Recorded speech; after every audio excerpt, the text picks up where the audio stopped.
Hello and welcome back to Gamers Con. This is Swimming Club. And this is the Osaki one.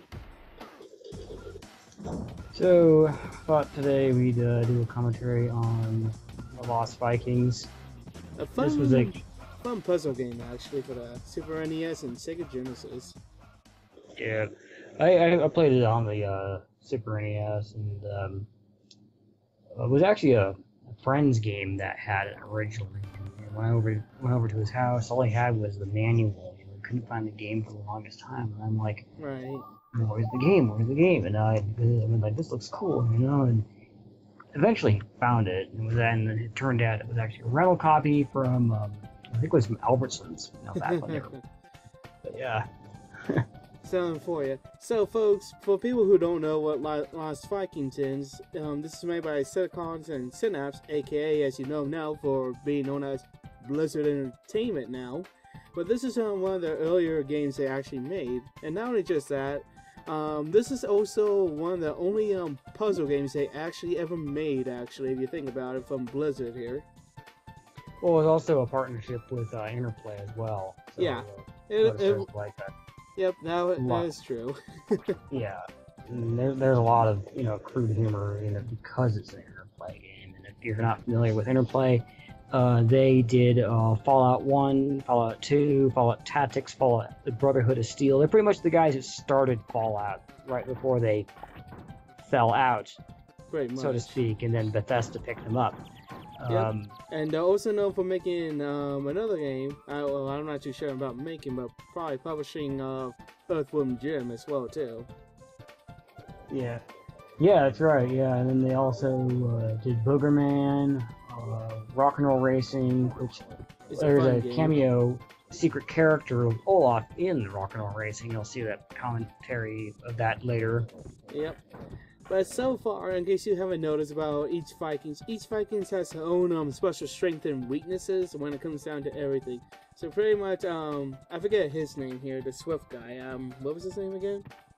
That's Eric the Swift. Eric the Swift. So yeah, think of him as the Sonic the Hedgehog of this whole entire game here. While Olaf is what I like to use him for is being the scout pretty much of this whole group here.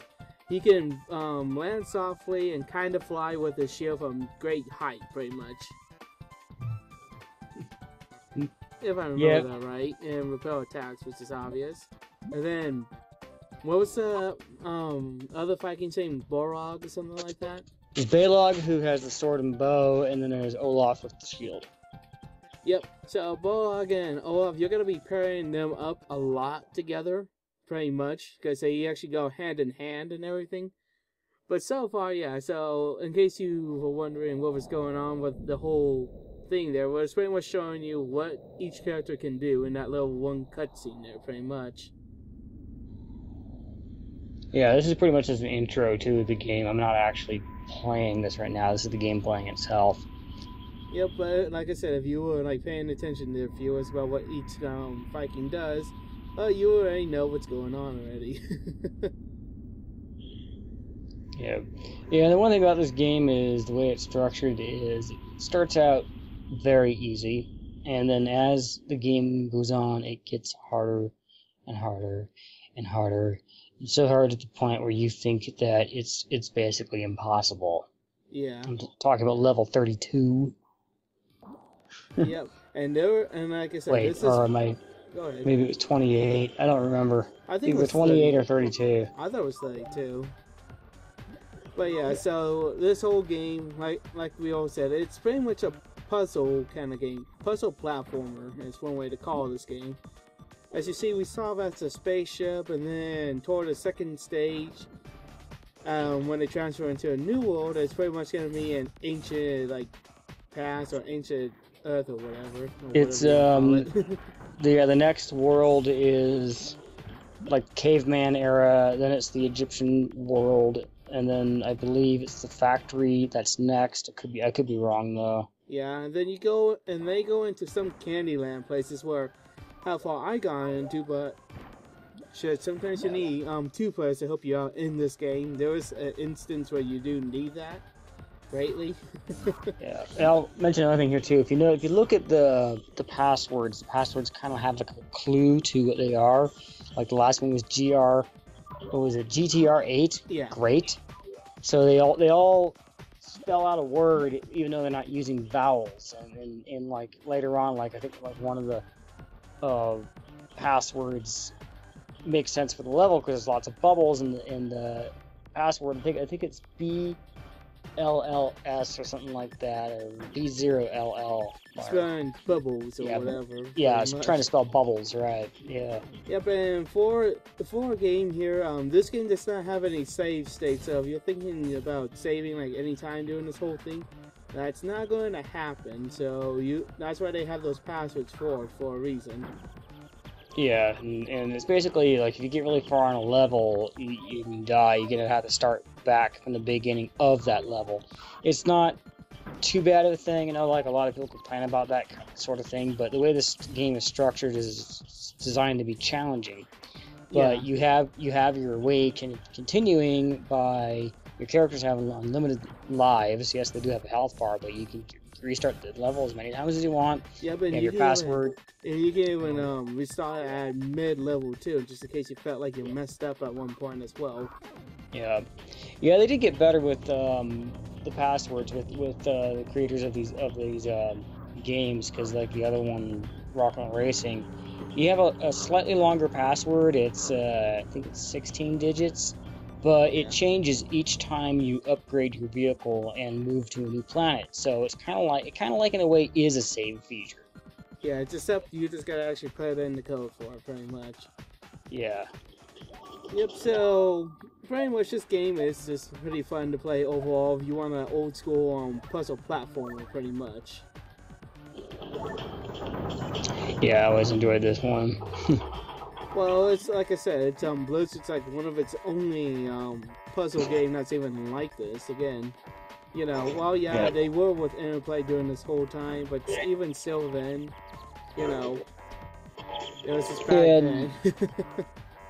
the other thing about this game too is it's a teamwork structured game, and again I think it was AVGN complained about the fact that if one of your Vikings dies, you can't finish the level, Did he go over this and game? I yeah, well he didn't do a commentary on it as being like a bad game. It was just lumped in there with a bunch of like top 10 strangest games or something like that, or Oh yeah, I remember yeah, now. and maybe it was Mike Meddy who did it, but I don't remember. But it's like it's not a bad thing, Yeah. because it's designed to be challenging. It's a teamwork game, and it's like they're the Vikings. They're all trying to get home. Okay, so I mean, if one of your guys dies, you got to restart, The the whole level because thing. the object of the game is you got to get the Vikings home. Yep. In a way, though, it's not like too bad of a game either. There too. People may ask, well, what makes you say that? Well, it isn't one of those bullshit games that makes you have to do trial and error like that. Like for example, like something like Metal Gear Solid for the NES to something like Kid Icarus and some other games like that. There, because while this game, yeah, it can be hard. At least it's not a bullshit kind of hard, at least, because it's partly a puzzle, so it doesn't make it too hard or anything to begin with. Yeah. And I know I'm not really playing my best right now. I'm just trying to get through the level, I mean, it's really not as difficult as I'm making it look. And I've played this game so many times. You can tell that I kind of know what I'm doing because I hit the correct walls and stuff. Well, most of the time I hit the correct walls and find secrets, and I go up against enemies without using Olaf because it's like, I've done this so many times. I really don't need Olaf to do these things. And Yeah, I always like having him with me just because he's always the good backup after all. And also, just yeah, like as a little extra thing here too, depending on like what level you got the Vikings are on, depending like how many times you die within a level, they'll actually go ahead and actually make comments about going, how long have we been here? And then they kind of joke around with that. yeah, I That does forgot happen that. there. Yeah, if you have to keep restarting a level, and I think there's times where they do kind of comment about the player as well. I think so too, but I just remember them Yeah. going, "How long have we been here for? We felt like we've been here for ages." That's because we have been here for ages. Depending if you're having a difficult time with a level, of course. Yeah. But yeah, so like we said, there the game's fun and a good interesting little game actually. If you're looking for a different kind of a, a gem actually for a Super NES Oh title. yeah. Oh, Oh, we'll also mention too that yes, it is possible to later in the game be killed by your own player. I'm not going to give away oh, how that I know happens yet. what you're talking about. Yeah. That's kind of a dick move too, actually. Yeah. But Well, I mean, like, there's two places where you can actually be killed by your own guy, but yeah, I mean, that would come in much later in the game. All right, guys. yeah, you'll see it. I don't want to give it away now, but you'll see it. Yeah, what just there is and Shit. also Yeah, sorry. yeah, you gotta get that checked out, man. Oh, I know, right? But anyways, here and also one thing that if you want to see how many death animations there are in this game, there is a ton of death animation in this game. So if you're trying to record them all, this is one place. This is one game where you can actually do that kind of stuff. Oh yeah, I mean, like this is it's untold many times the way you can die in this game. You can be electrocuted, you can be squashed, you can You be could be grinded up to the grindstone, so to yeah, speak. ground up, you can be splattered, you can be mummified, you can be oh god, what else is there? I don't know. I thought one. I know you can drown. I guess Vikings can't Yeah, swim. drown, get burned. Yeah, Do we but like we said, there's like a whole bunch of ways of each of these Vikings dying, vaporized? which is like sometimes it's funny, sometimes you're going, well, I didn't expect that, but that was kind of funny to watch, regardless. Yep. Yeah, so really, this is the intro of this game, and these puzzles are short. They're not exactly long or anything. Oh, I didn't know Yeah, I you could jump wasted in that there. bomb. I didn't know you Yeah, I could meant jump to over use there. that later because there's a part Group. with like a group of those guys. Yeah, I didn't know you could jump right in there. See, even I play this game too, but I'm going, well, I didn't know you can do that. And yes, the speedy guy is not so defenseless, but as you saw there when he gets like knocks out an enemy and gets that knockback or whatever, yeah, that leads him to be vulnerable, so you can't really rely on that too much. Yeah, as you can see, I kind of like don't even use the other guys. I mean, I take out enemies with Eric, you know. And yep. But this is why you always will pair up Olaf and Thorog here together, because they make that good combination pretty much. At least from Yeah. my experience of playing it, but then again, I haven't played this game since somewhere in the 90s, but it's a fun game, but damn it can be a pain in the butt trying to figure out the puzzle. Oh, yeah. And too bad they never made a Lost Vikings 3. I would have liked to seen that, Yeah, I actually. go grind because there's a grinder. Yep. Yeah, that would be nice if there was a 3. There is a 2. Lost Vikings 2 is on the Super NES and the PSX. It was better, I thought, on the PSX because of the fact that it was CD format, so there were CGI cutscenes and voiceovers.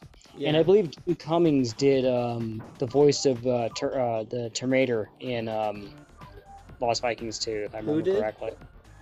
Jim Cummings? Oh, wow. Yeah, I'd have to look it up again, but I'm pretty sure he did at least one of the voices. Yep. And here's where you can get grinded up at, here where he's standing at. Yeah, I decide not to do that. I mean, I think there's grinders later on. But yes, there is more grinders in the factory levels. I mean, yeah. all these levels right now are pretty basic for me. So yeah, but later on, you're gonna see me die a few times. Yeah, and it's just to be expected of. But other than that, we kind of already told about our experience with each game, and with Olaf, another thing that you actually can do with them is that while you have Bullock go on a platform, you can just have Olaf just follow him down, have his shield up, and he'll just float down gently, actually.